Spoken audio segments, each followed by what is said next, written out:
Socioeconomic program redesign. The time is now. Public procurement has never been just about buying things.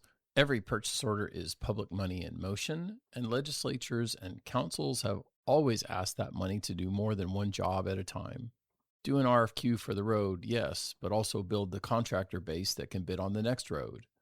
Put out the RFP for office supplies, yes, but leverage the event to amplify the social value. These abstract and sometimes conflicting goals evolved into plannable socioeconomic programs, MBE and WBE goals, disparity studies, certification programs, federal set-aside categories flowing down through grant conditions, and the actual implementation work generally did not go to a policy shop or a task force, rather to procurement, who has to balance efficiency, quality, and stewardship responsibilities and seek to blend all three. Now that a shifting legal and political climate is driving change into these programs, procurement can help forge a thoughtful path, advising policy leaders on operational solutions in changing times and potentially creating new opportunities. Let's look at what has changed, where the momentum points, and how to take action.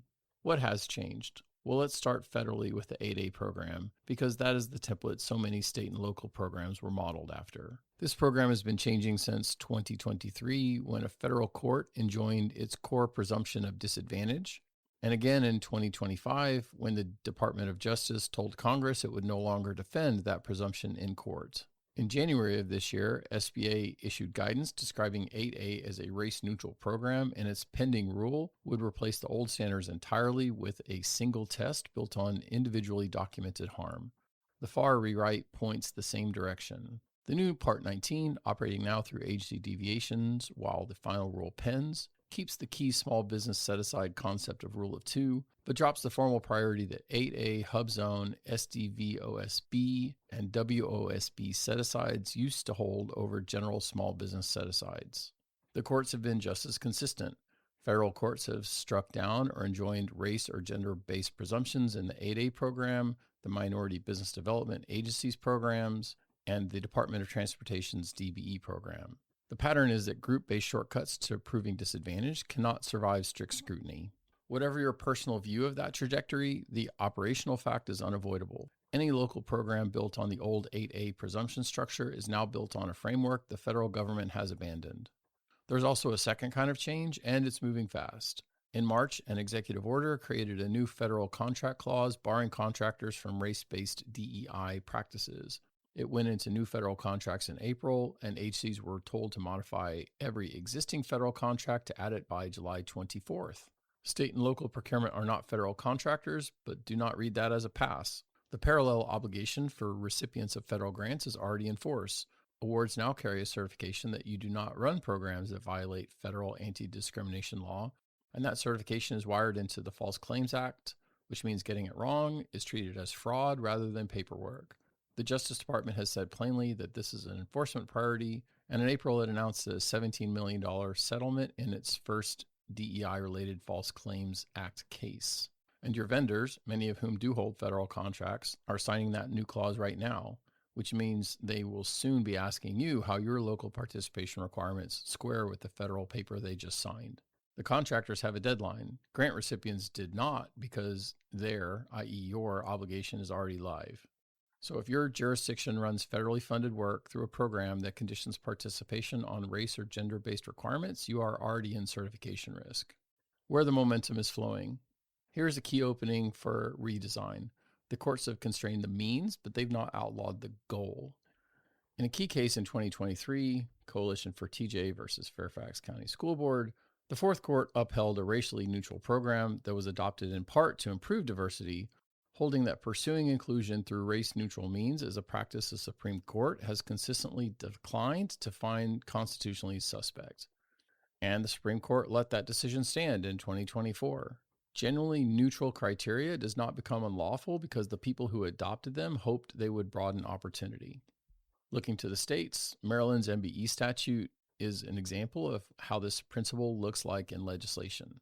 Its findings commit the state to use race-neutral efforts to the maximum extent feasible and race-conscious measures only when necessary to eliminate discrimination that was not alleviated by race-neutral efforts. The General Assembly reenacted and extended this program this year on exactly these terms.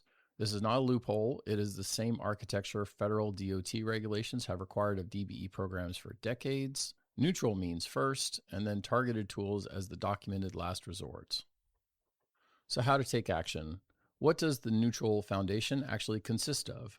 True small business characteristics: firm size, revenue, capacity, locality, years in operation, bonding, etc. And the core mechanisms that enable small business to actually win work: unbundled solicitations, simplified bidding, realistic insurance and bonding thresholds, prompt payments, technical assistance, and so on. The Supreme Court itself cataloged these tools as the race-neutral devices available to every jurisdiction back in 1989. These approaches broaden the base, they're durable in court, and in practice they reach many of the same firms the legacy programs were built to serve.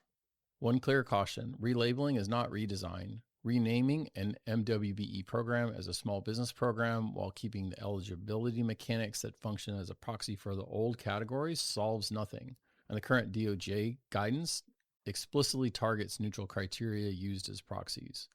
The defensible path runs through criteria that is neutral in design, application, and effect, supported by a real utilization and availability analysis that shows who is actually in your market and who is actually winning, and documenting every step. This takes a genuine program review, not a simple find and replace. We are working with several public entities in earnest on these redesign efforts, from statewide procurement offices to major cities and counties. And from that work, we've created an implementation framework we call the Local Economic Accelerator Program. Whether you're looking for a starting point or actual design help, we're happy to contribute to your work. One way or the other, my advice is simple: start while the timeline is still yours and the clock is running faster than you think. Reach out if we can help. Hi, it's Dustin Lanier. Thanks for listening. Please find me on LinkedIn for original public sector operations content every week. And please reach out to me if I and my team of procurement professionals at Civic Initiatives can help you be a public procurement change agent.